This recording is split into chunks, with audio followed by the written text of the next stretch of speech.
नमस्कार, जय हिंद, जय जय श्री राम। दोस्तों 24 अक्टूबर की शाम जामिया यूनिवर्सिटी के कैंपस में दिवाली का प्रोग्राम हो रहा था। स्टूडेंट्स की तरफ से वहां रंगोली बनाई जा रही थी, दिए जलाए जा रहे थे। तभी गेट नंबर 7 के पास हंगामा हो गया। कैंपस के ही कुछ स्टूडेंट्स ने अपने पैरों से वो दिए कुचल दिए, रंगोली को खराब कर दिया। एक सेक्शन का आरोप है कि ये सब करने वाले वहां फिलिस्तीन जिंदाबाद के नारे भी लगा रहे थे। इस पूरे केस में पुलिस ने मामला दर्ज कर लिया है। मगर जिस तरह देश की राजधानी के बीचों बीच इतनी बड़ी यूनिवर्सिटी के दिवाली प्रोग्राम में दिए तोड़ दिए गए, वो शर्मनाक है। अफसोस की बात यह है कि हिंदू त्योहारों पर आए दिन ऐसे हंगामे होते जा रहे हैं। यूपी से लेकर पश्चिम बंगाल तक हिंदू त्योहारों पर पत्थरबाजी होना रिवाज बन गया है। पश्चिम बंगाल के मुर्शिदाबाद में इसी साल रामनवमी के मौके पर भारी पत्थरबाजी की गई। उस जुलूस के लिए पुलिस से बाकायदा परमिशन ली गई थी, मगर जैसे ये जुलूस एक खास इलाके से गुजरा तो शोभा यात्रा पर पत्थरबाजी शुरू हो गई। इसी तरह इसी साल 17 सितंबर को गणेश विसर्जन के टाइम कर्नाटक से लेकर महाराष्ट्र, राजस्थान, गुजरात, छत्तीसगढ़ और उत्तर प्रदेश में पत्थरबाजी की गई। अकेले गणेश विसर्जन के दौरान इसी साल पत्थरबाजी की ऐसी 17 घटनाएं हुई हैं। हर जगह पत्थरबाजी का एक ही पैटर्न है। ये जुलूस या शोभा यात्राएं बड़े शांतिपूर्ण तरीके से निकल रही होती है, मगर जैसे ही एक खास इलाके से गुजरती हैं, इन पर पत्थर बरसना शुरू हो जाते हैं। ऐसा लगता है कि हिंदू मेजॉरिटी देश में हिंदू त्योहार मनाना भी एक क्राइम हो गया। और कई जगह तो लोकल एडमिनिस्ट्रेशन ने भी हद पार कर दी। हैदराबाद पुलिस को डर था कि दिवाली के इस टाइम जुलूस वगैरह निकालने के टाइम हंगामा हो सकता है, तो उसने पूरे एक महीने के लिए हैदराबाद में धारा 144 ही लागू कर दी। मतलब कहीं पर भी एक साथ 5 से ज्यादा लोग किसी जुलूस या धरने में शामिल नहीं हो सकते, कोई झंडा नहीं लहरा सकते। मतलब बात है बॉस, हर बार हिंदू त्योहार से पहले अगर पुलिस को ये इनपुट मिलता है कि कोई गड़बड़ी कर सकता है, तो बजाय गड़बड़ी करने वाले को पकड़ने की, क्या वो त्योहार मनाने पर ही रोक लगा देगी?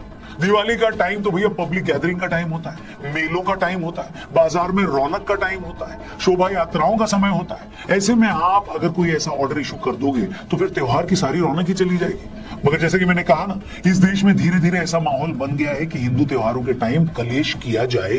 इस खुशी के मौके पर हमारा मकसद कतई कोई नेगेटिव बात करने का नहीं है, लेकिन हम भी अपना ये फर्ज समझते हैं कि जो भी आसपास हो रहा है उससे आपको अवेयर किया जाए। अगर किसी चीज में कोई खास पैटर्न है तो आपको वो पैटर्न समझाया जाए। जैसे कोई इत्तेफाक तो नहीं है कि इसी दिवाली से पहले भी देखो आसपास पूरा नेगेटिव माहौल खड़ा कर दिया गया है। कुछ लोग कहना शुरू कर देते हैं कि अरे दिवाली पर तो लोग गलत काम करते हैं, जुआ खेलते हैं, शराब पीते हैं। फिर कुछ लोग पटाखों के नाम पर छाती कूटना शुरू कर देते हैं। वो ऐसा माहौल बनाते हैं कि अगर किसी ने भी एक भी सुतली बम जलाया तो उसके धमाके से धरती के नीचे मौजूद टेक्टोनिक प्लेट्स ही हिल जाएंगी। ये लोग ऐसा माहौल बनाने लगते हैं जैसे दिवाली के एक दिन पटाखे जलाने से पूरे ब्रह्मांड का पर्यावरण खराब हो जाएगा। इसके अलावा एक और चीज है जो दिवाली पर सारा मजा किरकिरा कर देती है। क्या है वो चीज, उसके बारे में मैं आपको जरूर बताऊंगा। और यकीन मानिए ये एक ऐसी चीज है जिस पर सबसे कम बात की जाती है, मगर यही वो चीज है जो दिवाली का सारा मजा खराब कर देती है। तो आज के इस वीडियो में हम इन्हीं सारे मैटर पे बात करेंगे और आपको बताएंगे कि क्यों हिंदुओं के सबसे बड़े देश में लोगों के लिए दिवाली मनाना ही मुश्किल हो गया। दिवाली के वो कौन से 5 दुश्मन हैं जो इस त्योहार से उसकी रौनक छीन रहे हैं। मगर इससे पहले कि हम उसकी बात करें, एक एक करके इन दुश्मनों की खबर लें। वीडियो में आ गया दोस्तों, इसी साल जनवरी महीने में अयोध्या में प्रभु श्री राम के मंदिर की भव्य प्राण प्रतिष्ठा की गई। इस प्राण प्रतिष्ठा के बाद अयोध्या में यह पहली दिवाली होने वाली है। इस मौके पर अयोध्या के 55 घाटों पर 28 लाख दिए जलाकर एक नया वर्ल्ड रिकॉर्ड बनाया जाएगा। इन दियों को जलाने के लिए 92,000 लीटर तेल का इस्तेमाल होगा और इस काम में 30,000 वॉलंटियर्स लगेंगे। इसके लिए Guinness book of world record की एक टीम भी अयोध्या पहुंच गई है। इसके अलावा राम मंदिर को 50 क्विंटल फूलों से सजाया जा रहा है। मंदिर के चारों प्रवेश द्वारों पर तोरण द्वार बन गए हैं। इसके अलावा गुप्तार घाट, बड़ी देवकाली, नया घाट, राम घाट, बिरला धर्मशाला, भरत कुंड, तुलसी उद्यान, नाका हनुमानगढ़ी पर कुल 9 स्टेज बनाए गए। इन मंचों पर देश के करीब 900 लोक कलाकार प्रस्तुति देंगे। इसके अलावा श्रीलंका, नेपाल, ट्रिनिडाड, लाओस समेत 6 देशों के रामलीला कलाकार शाम 5 बजे से रात 9 बजे तक राम कथा पार्क व राम की पैड़ी पर बने मंचों पर रामलीला समेत और भी चीजों की पेशकश करेंगे। कुल मिलाकर इस बार अयोध्या में ऐसी दिवाली होने जा रही है जो शायद आज से पहले सैकड़ों सालों में कभी देखी ही नहीं गई।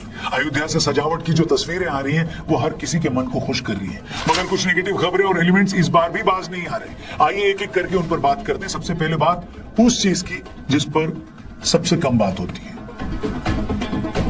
इससे पहले कि मैं उन लोगों पर आऊं जो इस साल दिवाली पर पोल्यूशन का रोना रोते हैं और हमें ये ज्ञान देते हैं कि पटाखे ना जलाएं, मैं उनसे एक सीधी बात करना चाहता हूं। दिवाली सेलिब्रेट करने को लेकर मेरी जो पहली कंप्लेंट, मेरी जो पहली शिकायत है वो इस देश के सिस्टम से है कि भाई दुनिया का कौन सा ऐसा देश होगा जहां उसके बड़े त्योहार को मनाने के लिए लोगों को कायदे से छुट्टी न मिलती हो। चाइनीज न्यू ईयर के टाइम पर पूरे चाइना में लोगों को 10 दिन की छुट्टी दी जाती है। यूरोप समेत अमेरिका दिसंबर महीना आते ही क्रिसमस के मूड में चला जाता है। जो लोग भारत में रहकर भी अमेरिकन क्लाइंट्स के लिए काम करते हैं वो भी ये जानते हैं कि 15 दिसंबर से लेकर जनवरी के फर्स्ट वीक तक कितना काम होता है, ऑलमोस्ट न के बराबर। हर कोई पूरी तरह सेलिब्रेशन के मूड में चला जाता है, इसलिए कोई किसी को डिस्टर्ब भी नहीं करता। अब आप इसका कंपैरिजन भारत से करके देखिए। स्कूलों की बात कर लो, पूरा साल स्कूलों में आलतू फालतू की 20 छुट्टियां होती हैं। पॉलिटिकल और रिलीजियस कंपल्शन के चलते ऐसे मौकों पर भी छुट्टी होती है जिस पर ज्यादातर बच्चे कुछ करते भी नहीं है। अब आप दिवाली पर आइए, मैं नाम नहीं लूंगा, लेकिन कितने स्कूल हैं जो दिवाली के एक दिन बाद बच्चों को स्कूल बुला लेते हैं नेक्स्ट डे। कितने ऑफिसेज हैं जो दिवाली पूजा के नाम पर लोगों को दिवाली वाले दिन 3 बजे तक ऑफिस में रोक कर रखते हैं।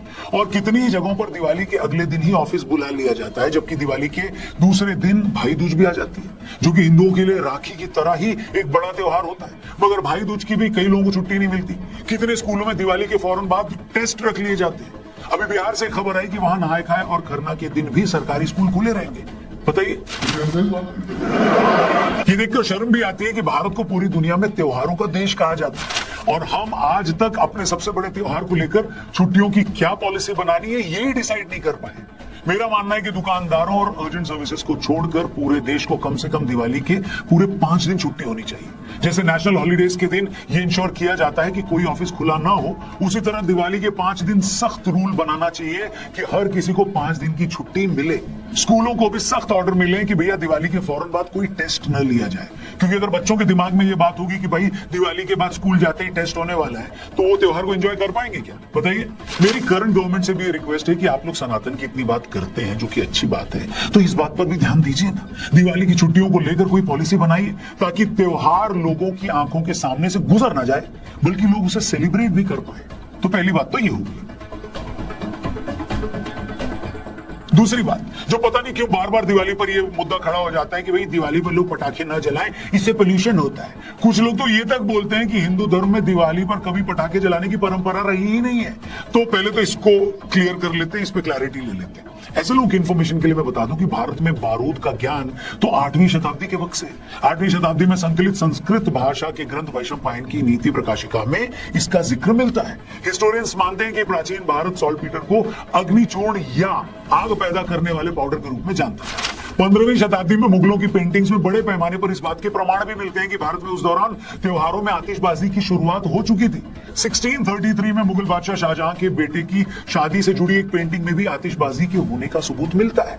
इतिहासकार पीके घोड़े ने 1953 में the history of fireworks in India between 1400 and 1900 AD के नाम से किताब लिखी है। अपनी किताब में वो 1518 में गुजरात में एक ब्राह्मण दंपत्ति की शादी में आतिशबाजी होने का सबूत भी देते हैं। इसके अलावा 17वीं शताब्दी में बीजापुर के रूलर आदिल शाह की शादी में 80,000 रुपए आतिशबाजी पर खर्च कर दिए गए थे तब। तो बस ये हिस्ट्री है हिंदुस्तान में आतिशबाजी की और पटाखों की। इस हिस्ट्री का, इस इतिहास का जिक्र करना इसलिए भी इंपॉर्टेंट था क्योंकि बहुत सारे लोग ये कहते हुए मिल जाते हैं कि अरे हिंदुस्तान में आतिशबाजी तो आई अभी है, हम लोग तो पटाखे जलाना जानते ही नहीं थे। तो ये इंपॉर्टेंट था, इसलिए हमने बता दिया। अब आते हैं इस बात पर कि इन पटाखों को जलाने से कितना पोल्यूशन होता है और इससे सच में नुकसान कितना होता है या होता ही नहीं है। चलो बात करते हैं। सेंट्रल पोल्यूशन बोर्ड की स्टडी के हिसाब से पटाखों से 15 तरह की खतरनाक सब्सटेंसेस निकलते हैं, जिनमें PM10 पार्टिकल्स के अलावा सल्फर डाइऑक्साइड और नाइट्रोजन डाइऑक्साइड जैसे खतरनाक सब्सटेंसेस भी हैं। ये भी सच है कि सिर्फ दिवाली की एक रात पटाखे जलाने पर अगले दिन पोल्यूशन का लेवल 40% तक बढ़ जाता है। ये सारी बातें सही है, मगर ये बात भी स्टडी से ही साबित होती है, रिसर्च से ही पता चलता है कि फिर उसके अगले ही दिन पोल्यूशन का लेवल अपने पुराने लेवल पर आ जाता है। मतलब सिर्फ एक दिन पटाखे जलाने से ऐसा कोई लास्टिंग इंपैक्ट नहीं पड़ता। चलो मैं ये भी मान लेता हूं कि एक दिन भी अगर हवा खराब होती है तो भी इसको बैन कर दो, चलो ये भी मान लिया, ठीक है, नहीं जलाएंगे हम पटाखे। मगर हिपोक्रेसी तो इसके बाद शुरू होती है। दोबारा से कुछ आंकड़े देख लीजिए। मोटे तौर पर कुल 4 वजह से पोल्यूशन फैलता है। खासतौर पर अक्टूबर नवंबर में होने वाले प्रदूषण की बात करें तो सबसे ज्यादा 36% पोल्यूशन तो पराली जलाने की वजह से फैलता है। 30% पोल्यूशन अलग अलग जगह चल रहे कंस्ट्रक्शन वर्क की वजह से चलता है और सड़क पर चलने वाली गाड़ियों की वजह से 28% पोल्यूशन होता है। अब हम अगर मान भी लेंगे बचा हुआ बाकी सारा पोल्यूशन पटाखों की वजह से होता है, तो वो भी कुल पोल्यूशन मिलाकर 6-7% भी नहीं है। और पूरे देश में हाय तौबा ऐसे मचाई जाती है, छाती ऐसे पीटी जाती है, चूड़ियां ऐसे तोड़ी जाती है जैसे एक रात के पटाखों की वजह से दुनिया के सारे ग्लेशियर भरभरा के पिघल जाएंगे। उनके पिघलने की वजह से राजस्थान के रेगिस्तान में बाढ़ आ जाएगी और बचा हुआ पानी हमारे दूध के पतीले में घुस जाएगा। बढ़िया है भाई, जबरदस्त, एक नंबर। इसीलिए इस हिपोक्रेसी पे, इस दोगलेपन पे सबको गुस्सा आता है। सिर्फ यूपी, हरियाणा और पंजाब में हर साल अक्टूबर नवंबर के महीने में 35 मिलियन पराली जलाई जाती है, जिससे 145 मिलियन टन कार्बन डाइऑक्साइड निकलता है। हर साल पराली जलाने के हजारों इंसिडेंट्स होते हैं। मैं पूछना चाहता हूं, क्या इन स्टेट में किसी को ये दिखाई नहीं देता? अगर मैं गलत नहीं हूं तो कुछ स्टेट में तो 7-8 साल से लोग पराली जलाना वहां पर बैन है, मगर कोई फर्क पड़ रहा है क्या? किसी सरकार की हिम्मत है कि वो किसानों को पराली जलाने से रोक पाए? दिखाने के लिए सरकारों ने जुर्माना भी लगा रखा है। अब तो ये बोल भी दिया है कि भैया जो आदमी खेत में पराली जलाता देखा गया उससे सरकार फसल नहीं खरीदेगी, मगर होना जाना कुछ भी नहीं है। जैसे टैक्स के मामले में होता है ना, वहां भी सरकार अमीरों को कुछ नहीं बिगाड़ पाती, छोटे किसानों और बाकी लोगों से टैक्स नहीं लेती। ले देकर कौन बचता है? मिडिल क्लास आदमी, तो उसको रगड़ दिया जाता है। यहां भी वही हाल है। दिवाली के जिन पटाखों से सिर्फ 6% के आसपास का पोल्यूशन नहीं फैलता, उस पर इतना हल्ला काटा जाता है जैसे सिर्फ एक रात पटाखे जलाने से ओजोन लेयर का पर्दा फट जाएगा। पटाखे जलाना दिवाली पर बच्चों के लिए सबसे बड़ी एक्साइटमेंट होता था, उसी को छीन लिया गया है। हम अपने ही त्योहारों का मजा फीका करने में लगे हुए हैं। होली पे पानी ना बहाओ, दिवाली पे पटाखे ना जलाओ, कोई पत्थर ना मार दे इसलिए शोभा यात्रा ना निकालो, ऑफिस से छुट्टी नहीं मिलेगी इसलिए अपने घर ना जाओ। बहुत बढ़िया भैया, इनके लिए ताली बजाओ। शायद ही दुनिया में कोई और ऐसा देश होगा जहां पर लोग अपना ही सबसे बड़ा फेस्टिवल इस तरह डरे सहमे मनाते हैं, जहां उन्हें अपने ही सबसे बड़े त्योहार को मनाने के लिए छुट्टी नहीं मिलती। हैरानी है कि एक तरफ अयोध्या में सैकड़ों साल के बाद भगवान श्री राम आए हैं, पूरी अयोध्या नगरी से सेलिब्रेट कर रही है, और दूसरी तरफ ये सब भी चल रहा है। मैं चाहूंगा कि अगर सरकार या सरकारी नुमाइंदे इस वीडियो को देख रहे हैं तो उन तमाम चीजों को दुरुस्त करें जिसका जिक्र हमने अपनी वीडियो में किया है। और अगर आपको भी ये वीडियो में कई बातें सही लगी हो और आप चाहते हैं कि ये वीडियो आपके बॉस तक या हर उस आदमी तक पहुंचे जो अपने स्टाफ को दिवाली पर कायदे से छुट्टी नहीं देता, तो इसलिए इस वीडियो को जरूर शेयर करिएगा, अपने हर दोस्त तक पहुंचाइएगा। बाकी हमारी यही कामना है कि इस बार की दिवाली आपके लिए आज तक की बेस्ट दिवाली हो। बाकी जाने से पहले एक बार फिर से याद दिला दूं, डिस्क्रिप्शन में बिनोमो का लिंक दिया है, उसमें क्लिक करके डाउनलोड करना मत भूलें। क्या पता ट्रेडिंग आपकी किस्मत बदल दे।